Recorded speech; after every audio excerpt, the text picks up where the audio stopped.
what's happening because of the pandemic in the county, and what have you seen from a development standpoint as it relates to the challenges and maybe even some silver lining that might be manifesting in the midst of the pandemic?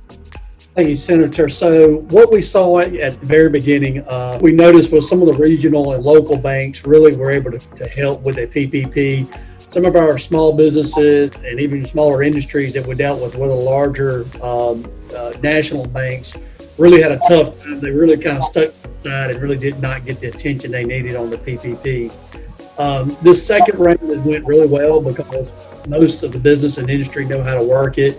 Our office has not gotten that many calls, and a lot of it the SBA has really picked up on, so I'll commend that. I can't imagine what you've seen as the CEO of Abbeville's First Bank. Can you talk for a few minutes about what you're seeing there and how PPP has been helpful or not? Last year was probably the most productive year that this bank has had in memory. But I think our success was that being as small as we were able to adapt a lot quicker than the bigger banks. But Penny, if you look at the PPP, how important was the response package during the most severe time of COVID, the Paycheck Protection Program? What else do you see as a business owner that our viewers will want to know?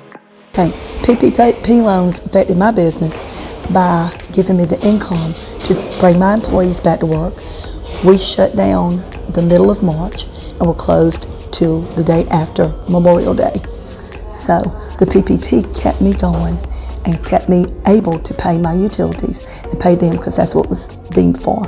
And if my facts are right, it looks like, Jay, you guys went from 22 to 35 machines because you had an essential part of the PPE and you took that responsibility seriously. And a part of the answer why you can't go home and hunker down or build your own bunker is because you are a part of the lifeline for people all across the country, is what I understood. It is, absolutely. It's definitely the case. And it was neat to see our employees saw that and understood it. And a lot of you could just tell people were getting comments on Facebook from their family and friends saying, posting, my daughter works here and I'm super proud she's able to help make medical equipment to get it to the patients who need it.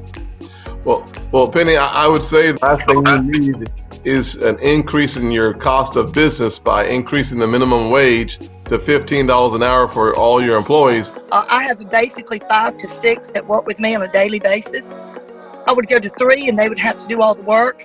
The service would be cut instead of walking in and having somebody wait on you. And it's going to pose a problem if it doesn't shut me down. The one thing that comes to mind when I talk to the four of you is resiliency. You all are very resilient. God bless you all. Have a great day. We'll see you soon.